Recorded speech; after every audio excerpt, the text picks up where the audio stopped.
जय श्री कृष्ण, राधे राधे, श्री हरिदास।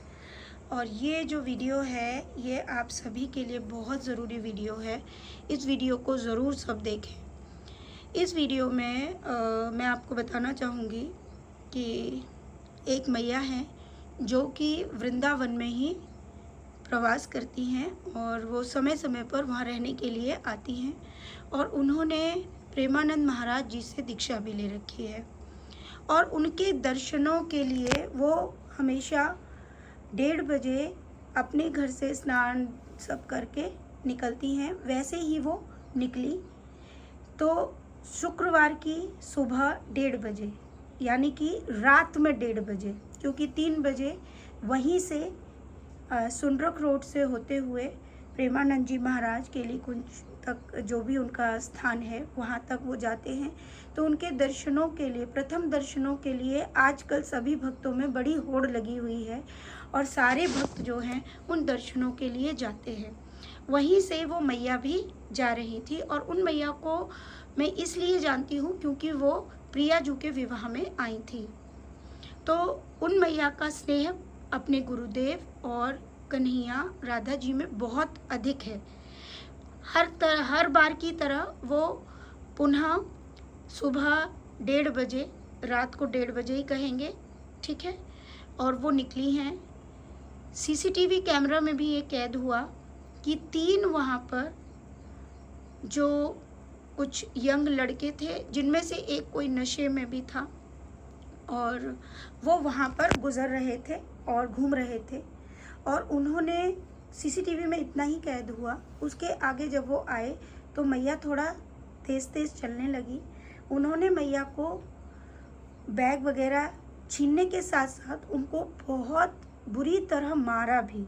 मैया ने उनको बोला भी कि बेटा मैं 64 वर्ष की हूँ, तुम मुझे मत मारो, लेकिन वो नहीं माने और उन्होंने उन पर प्रहार किया, जिसके कारण वो कब उनके सर में बहुत गहरी चोट लग गई, जिससे उनके अंदर अब जो सीसीटीवी कैमरा में जो कैद हुआ वो तो ये नहीं हो पाया क्योंकि उससे आगे वो निकल चुके थे, ठीक है।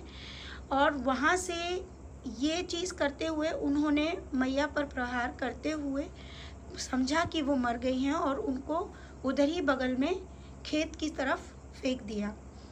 ये जो कृत्य किया, ये वहाँ पर जो करते हैं कौन है इन्हें तो हम नहीं जानते, कोई भी भक्त नहीं जानता, ठीक है।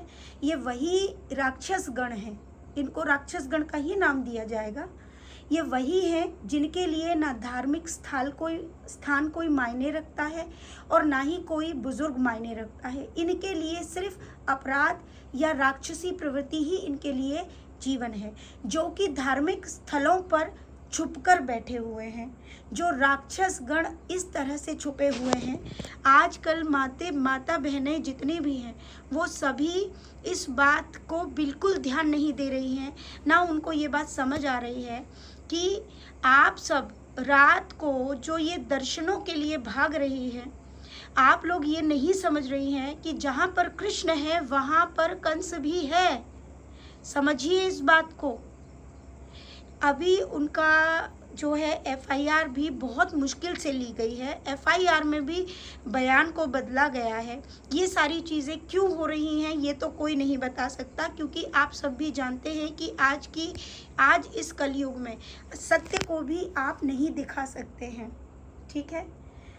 यहाँ पर कितनी बार बताया गया है और कितनी बार ये चीज़ जताई जा रही है। जब वहाँ से ये बात बताई तो ये पता चला कि 2-3 महीने के अंदर इसी तरह के 70 केस दर्ज भी हुए हैं। जब ये सारी चीज़ें हो रही हैं उसके बाद भी क्या भक्तों को ये समझ नहीं आ रहा है कि भले ही वो धार्मिक स्थल है, लेकिन वहाँ पर रात का जो एक समय होता है 12 से लेकर 4 बजे, यानी 4 बजे से ब्रह्म मुहूर्त स्टार्ट होता है, उससे पहले का जो समय होता है वो राक्षसी गणों का होता है। सभी उस समय पर, चलिए ठीक है, जो संत महाराज हैं वो अपना कर्म कर रहे हैं, उनका दर्शनों का समय बदलना चाहिए या नहीं ये उनका पर्सनल मैटर है, हम उस पर नहीं कहेंगे। लेकिन जब इस तरह के कृत्य और इस तरह की चीज़ें होंगी, जब बुजुर्ग माताओं को ये सहना पड़ेगा, तो कहीं न कहीं से तो ये बातें बोलनी पड़ेंगी। हो सकता है मेरी कुछ बातें ना समझ में आए, लोग इतना मतलब अपनी बुद्धि का इस्तेमाल नहीं कर रहे हैं कि अगर हमें दर्शन करने हैं, वो दर्शन हम सुबह में भी कर सकते हैं, लेकिन नहीं, छोटे छोटे बच्चों को रात में ही उठा कर ले जा रहे हैं। इतना अधिक उनको ये समझ नहीं आ रहा है कि इस तरह के गलत मनुष्य भी धार्मिक स्थानों का मतलब सहारा लेते हैं अपने गलत कर्मों को करने के लिए। हर कोई गले में कंठी धारण किए हुए या माला पहने हुए या तिलक लगाया हुआ इंसान संत नहीं है। इस बात का विशेष ध्यान रखिए, ठीक है। ये जो शब्द मैं बोल रही हूँ, ये शब्द उन गलत मनुष्यों के लिए है जो इस तरह का नशे में धुत रहते हैं। आप बताइए, क्या वो धार्मिक स्थानों पर रहने लायक हैं? नहीं है, लेकिन फिर भी रह रहे हैं ना। बताइए, ऐसे गलत तरीके से भक्तों को हानि पहुंचा रहे हैं। अब कैसे बचेंगे? अब आप बहुत से भक्त तो कह देंगे कि कहाँ गए तुम्हारे कृष्ण, कहाँ गई तुम्हारी राधा जो नहीं बचा रही है। अब एक बात सुनिए, राधा और कृष्ण ने इसीलिए तुम सभी को जानवरों की कैटेगरी से मतलब ऊपर उठाकर इंसान बनाया, और इंसान के साथ उन्होंने बुद्धि दी, बुद्धि के साथ साथ तुमको भक्त बनाया, इतनी कृपा दी। अगर इतना होने के बाद भी अगर आप नहीं समझ रहे हो, तो अब भगवान क्या करे? जिन मनुष्यों को उन्होंने मनुष्य बनाकर उपकार किया, आज वो राक्षस वाला कर्म कर रहे हैं। हाँ, भक्तों को हानि पहुंचा रहे हैं, गलत कर्म कर रहे हैं। FIRs नहीं लिखी जा रही है, या लिखी जा रही है तो बयान बदल दिए जा रहे हैं। ये सारी चीज़ें करने वाले भी मनुष्य ही होते हैं, है ना। तो इनसे बचने का सबसे सुंदर तरीका क्या है कि हमें अपनी सुरक्षा स्वयं करनी होगी। हम रात का जितने भी अपराध होते हैं वो रात में ही क्यों होते हैं? दिन में तो चलिए होते हैं तो मनुष्य कह देगा कि चलो ठीक है, लेकिन हम तो ये जानते हैं ना कि इस तरह के तत्व ज़्यादातर उनका जो कर्म है वो गलत, जितने कर्म होते हैं वो 12 बजे के बाद वो शुरू होते, क्योंकि मनुष्य उस वक्त सोता है ना। अब कुछ लोग जो गलत होते हैं वो इस तरह के कृत्यों में संलग्नित रहते हैं, उनका ये समय होती अवधि होती है। अकेला कोई इंसान, और खासकर महिलाएं, यहाँ जो विशेषकर मैं जो कहना चाहती हूँ वो उन महिलाओं के लिए है जो इस बात को समझें। कम उम्र की बेटियाँ हैं, ठीक है, महिलाएं हैं, समझिए, भक्ति में हमारी भक्ति इतनी ऊंची नहीं उठ गई है कि भगवान जो हैं स्वयं द्रौपदी के लिए आ गए थे तो हमारे लिए भी आ जाएंगे, क्योंकि हम द्रौपदी की तरह हमने इतने पुण्य या इतना प्रभु का नाम जप नहीं किया है। इस बात को समझने की चेष्टा करिए। आपके कुछ सालों के भजन कीर्तन से भगवान प्रकट होकर आपकी रक्षा नहीं करेंगे, वो आपकी रक्षा करेंगे आपके स्वयं के विवेक के द्वारा। आपकी भक्ति आपको समझाएगी कि आपको कितने बजे उठना है, कितने बजे क्या करना है, कैसे स्थानों पर जाना है। क्या सभी धार्मिक स्थानों पर आप सोचिए, आज ये जो वहाँ जाकर ब्रजवासी ये कर्म नहीं करते हैं, ये वही कर्म करते हैं जो बाहर से आकर आज बस रहे हैं। जो मैं बार बार बोल बोल कर वीडियोस में चिल्ला चिल्ला कर कह रही हूँ, इतने दिन से समझाने की चेष्टा कर रही हूँ, उस बात को समझिए। भगवान आप सबको समझाना चाहते हैं। वृंदावन में जाकर अनंत मनुष्य भगवान का नाम लेकर गलत गलत कर्म कर रहे हैं, होटलों का गलत गलत इस्तेमाल कर रहे हैं, ठीक है। मतलब लड़के लड़कियां वहां जा रहे हैं और उनको लग रहा है धाम उनको छोड़ देगा। नहीं, ऐसा नहीं होगा। यकीन मानिए आप, शक्तियां कहीं भी नहीं छोड़ेंगी। और अगर किसी भक्त माता के साथ इस तरह का कोई मारपीट या इस तरह की छीना झपटी या इस तरह की लूटपाट जो होती है, ठीक है, उनके साथ ये सब कर्म जो हो रहे हैं, ये ऐसा नहीं है कि उनकी गलती है। उनकी गलती सिर्फ इतनी है कि उन्होंने इस बात का ध्यान नहीं दिया कि वो रात में अकेली हैं, और वो ये भूल गई कि इस वक्त तो कृष्ण भी सो रहे होंगे। समझाया जाता है ना, भगवान का भी कोई शयन काल होता है, या वो लीला कर रहे होते हैं, कुछ न कुछ चीज़ें होती हैं, है ना। इस बात का हमें ध्यान रखना चाहिए। हम अकेले हैं, हमें नहीं जाना है। और रही बात, देखिए कि संत महाराज को अपना समय सारणी बदलनी है नहीं बदलनी है, हाँ ये सत्य है कि उनकी समय सारणी बदलनी चाहिए, क्योंकि भक्त अपने गुरुदेव के दर्शन करना चाहता है।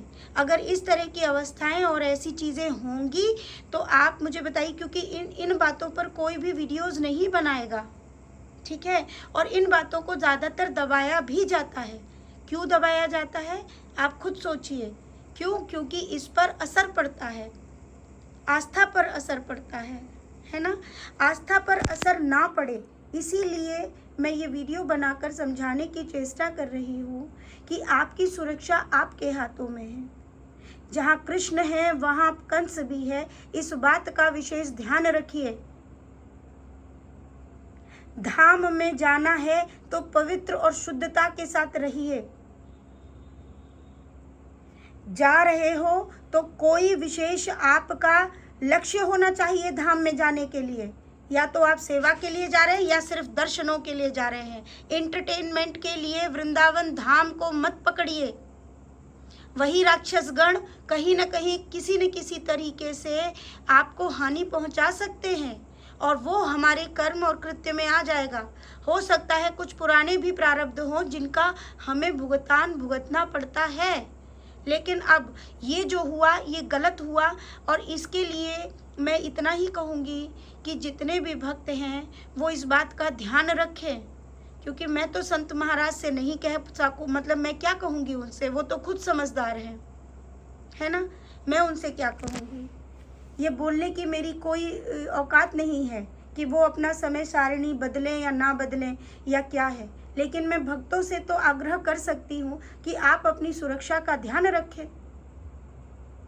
इस बात का ध्यान रखें कि वहाँ पर राधा विराजती है तो वहाँ पर बहुत गण हैं, जो राक्षसों के इतने गण हैं कि वो एक एक त्रुटियाँ, एक एक चीज़ बिना वजह देवताओं को परेशान कर देते हैं। तो हम तो वो मनुष्य हैं जो पाप के घड़े भरे हुए हैं। जितने भक्त आज बार बार कहते हैं हमको प्रवास चाहिए, प्रवास चाहिए, अरे भाई प्रवास से भक्ति नहीं होती है। मैं बार बार कह रही हूँ और समझाने की चेष्टा कर रही हूँ। तुम्हारी भक्ति है, तुम भक्ति के लिए क्या क्या कर सकते हो। अगर सिर्फ नाम जप करना है तो घर पे बैठ के कर लो, ठीक है, सुरक्षा में रहकर कर लो। भक्ति करनी है, तुम्हारा है तो अपनी फैमिली के साथ जाओ, ठीक है। तुम्हें सेवा करनी है तो सेवा करने के भी अनंत प्रकार है। दिन में जाओ, अच्छे स्थानों पर रहो, अच्छे लोग, अच्छे संत प्रवृत्ति के मनुष्यों से ही वार्तालाप करो। अपने आसपास दिख रहे सभी एक जैसे नहीं हो सकते, इस बात का भी विशेष ध्यान रखो। क्योंकि मैं सच कहूँ मुझे बड़ा दुख भी है, लेकिन कुछ चीज़ें मैं वीडियोस में नहीं बोल सकती हूँ। क्रोध भी है, गुस्सा भी है। और जब इस बात के लिए मेरे प्यारे कन्हैया ने जब रात को कहा तो वो चीज़ भी मैं वीडियोस में नहीं बता सकती हूँ। मैया के साथ ऐसा क्यों हुआ वो हमें पता चल गया, क्योंकि उनके पिछले प्रारब्ध थे कुछ, जिसका कोई भी कारण रहा होगा जिसके कारण उनको कष्ट हुआ, ठीक है। चलो उनको तो कष्ट हुआ, लेकिन इसके लिए उन्होंने एक बहुत बड़ी चेतावनी भी दी प्रभु ने। उस बात का ध्यान रखिए। उन्होंने कहा ब्रह्म मुहूर्त 3:45 बजे से स्टार्ट होता है, आप 1-1, 1:30 बजे ना निकलें। वो राक्षसी गणों का समय होता है और उस वक्त मैं किसी की मदद नहीं कर सकता। अगर आप ये स्पष्ट ना समझ पाओ तो मैं और शब्दों में नहीं समझा पाऊंगी, क्योंकि बहुत सारे लोग हैं जिनको ये बातें समझ ही नहीं आती। ये तुमको समझनी होगी। आप सब मेरा परिवार हो, इसलिए मैंने ये बात बताई। भगवान एक एक शब्द के लिए सबके आंसर्स नहीं देने आएंगे। भगवान क्यों नहीं आए, सब हमारे ही कर्मों का दोष है, क्योंकि हम अपने विवेक और अपने ज्ञान का और अपनी बुद्धि का बिल्कुल भी इस्तेमाल नहीं करते हैं। जहाँ करना चाहिए, भक्ति के लिए करना चाहिए, वहाँ तो बिल्कुल नहीं करते हैं। सेवा के लिए करना चाहिए, वहाँ बिल्कुल नहीं करते हैं। लेकिन फालतू की चीज़ों के लिए हम अपनी बुद्धि का बहुत इस्तेमाल करते हैं, है ना। ये जीवन, सच बता रही हूँ, ये 5 सेकंड का भी नहीं है। इस 5 सेकंड में हम गायब हो सकते हैं और हम धन दौलत, बंगला, गाड़ी सब लिए घूम रहे हैं। और जब भी कोई सेवा की बात आती है तो सारे मनुष्य कहते हैं हमारे पास कुछ नहीं होता, है ना। तो ये बात समझने की ज़रूरत भक्तों को है। हम सब सब सब उसी ओर जा रहे हैं, बढ़ रहे हैं। अभी देख लो उड़ीसा का, इंसान ने कभी सोचा भी नहीं होगा सपने में कि ये हमारी अंतिम यात्रा होगी, है ना। तो ये मनुष्य जीवन मिला हुआ है, इसको सत्कर्मों में डाल दो। जो भी पाप हम लोगों ने किए हैं उन सबको, हम सभी को भूलना होगा और जल्दी से सत्कर्म का मार्ग पकड़ लो, भक्ति करो। अच्छे कर्म के लिए ही वृंदावन में पैर रखो, अन्यथा मत रखो, ठीक है। दर्शन करने हैं, आजकल तो वीडियोस में ही आपको दर्शन हो रहे हैं ना, तो दर्शन करिए। आपका एक पाप हजारों पापों के बराबर है अगर वृंदावन धाम में आप करते हैं, याद रखिएगा। शायद मेरी बातें बहुतों को समझ नहीं आएंगी, हमसे भी अनंत पाप हुए होंगे, हम नहीं जानते, याद नहीं रहते ना पाप किसी को भी। लेकिन हम आज इस चीज़ को जानते हैं कि हमें जाना क्यों है, सेवाओं के लिए जाना है, दर्शन के लिए जाना है ना। तो दर्शनों के लिए जाइए अपनी विवेक बुद्धि का इस्तेमाल करते हुए। आप लोगों को तो प्रभु ने इतना सब कुछ निमित्त मात्र करके दे दिया है, सब कुछ आप बैठे बैठे देख सकते हैं, कर सकते हैं। उसके बाद भी मैं, बताइए इससे ज़्यादा खुलकर क्या कहूँ। मुझे दुख भी होता है, मन भी होता है कि मैं, अब बताइए मैं इसमें मैया की मदद भी नहीं कर सकती, क्योंकि इतनी बड़ी बड़ी अप्रोच नहीं है मेरे पास। मैं मदद इस चीज़ में कर सकती हूँ कि मैं प्रभु से रिलेट संदेश बता सकती हूँ, अगर हमारे पास कोई संदेश प्रभु का आया है तो। हम मनुष्यों को या भक्तों को ये बता सकते हैं कि आपका और आपकी बुद्धि का इस्तेमाल आपको कहाँ करना है, आपकी आराधना और भक्ति कहाँ तक है और कितनी रखनी है, ये बता सकते हैं। अपने संयम को मत खोइए, ठीक है। शुद्धता का मतलब होता है वो भक्ति जिसमें स्वयं कृष्ण है। कृष्ण में इतनी आस्था रखिए, बहुत आस्था रखिए, लेकिन इस बात का भी ध्यान रखिए कि आपके शरीर को बनाने के लिए कृष्ण नहीं आएगा, उसका ध्यान आपको स्वयं रखना होगा। आपके साथ कोई गलत ना कर दे, इस चीज के ध्यान आपको रखना होगा। कृष्ण ने बुद्धि दी है इसीलिए, आप समझ रहे हो मेरी बात। कृष्ण ने यह भी बता दिया है कि मैं हर जगह विराजमान हूँ, लेकिन मैं एक एक व्यक्ति के लिए पर्सनली नहीं आ सकता। क्यों नहीं आ सकता? क्योंकि हमारे कर्म पहले से वहाँ विराजित हैं, हम इतने बड़े भक्त नहीं हो गए हैं। समझ गए आप सभी? तो इसलिए आज का ये वीडियो बहुत ज़रूरी है, समझिए इसको। और मेरी बात में कहीं आपको कोई त्रुटि या गलती लगती हो तो ज़रूर मुझे लिखें। बाकी तो मैं यही कहूँगी, भक्ति करिए, समय बहुत कम है, कुछ नहीं पता इस शरीर का हम कब चले जाएं, है ना। इसलिए प्रेम करो, अच्छा सोचो सबके लिए, किसी के लिए एक शब्द भी बुरा मत सोचो। अच्छा कर्म करो, सेवा कर सकते हो उतनी सेवा करो, अच्छे कृत्यों में अपने जीवन को गुजारो, है ना। खूब सारा प्रेम। राधे राधे। श्री हरिदास। साथ में मैं आपको वो फोटो भी डालूंगी कि मैया को कितनी चोट लगी है, देखिए।